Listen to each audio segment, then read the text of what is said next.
ኢትዮጵያ በሳይበር ደህንነትና አቅም ግንባታ ያስመዘገበችው ስኬት ለሌሎች የአፍሪካ ሀገራት ትልቅ ትምህርት የሚሰጥ ነው አሉ የቤኒን የዲጂታል ትራንስፎርሜሽንና ኢኖቬሽን ሚኒስትር ዶክተር ማሆና አክፕሎጋን። በሚኒስትሩ የተመራ ልዑክ ኢትዮጵያ በሀገር በቀል የቴክኖሎጂ ልማትና የዲጂታል ሉዓላዊነትን ለማረጋገጥ ካከናወነቻቸው ስራዎች ተሞክሮ ለመጋራት የኢንፎርሜሽን መረብ ደህንነት አስተዳደርን ጎብኝቷል። ኤሮ አባይ የድሮን ማምረቻ ማዕከልን ጨምሮ አዳዲስ ፈጠራዎች አስደናቂ መሆናቸውን ሚኒስትሩ በጉብኝታቸው ወቅት አንስተዋል።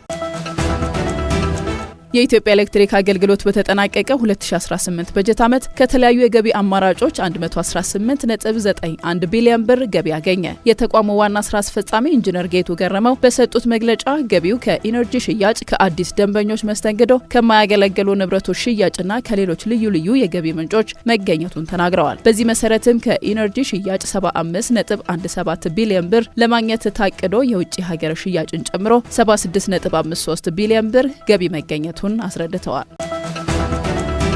የህገ ወጡን ህወሓትን የጦርነት ቅስቀሳና አፈና ልንታገለው ይገባል ያሉ ከቡድኑ ግፍና አፈና ሸሽተው የመጡ የትግራይ ክልል ተወላጅ ወጣቶቹ የታሪካዊ ጠላቶች ተላላኪ የሆነውን ህገ ወጡን የህወሓት ቡድን የጦርነት ቅስቀሳና አፈና የትግራይ ህዝብና ወጣቶች አጥብቀው ሊቃወሙትና ሊታገሉት እንደሚገባ አብራርተዋል። ህገ ወጡ የህወሓት ቡድን በአሁኑ ወቅት ከኢትዮጵያ ታሪካዊ ጠላቶች ጋር በመቀናጀት የትግራይ ወጣቶችን ለጦርነት በግዳጅ እያፈሰና ወደ ሱዳን በመሸጥ አስከፊ ግፍ እየፈጸመ እንዳለ ነው ያነሱት።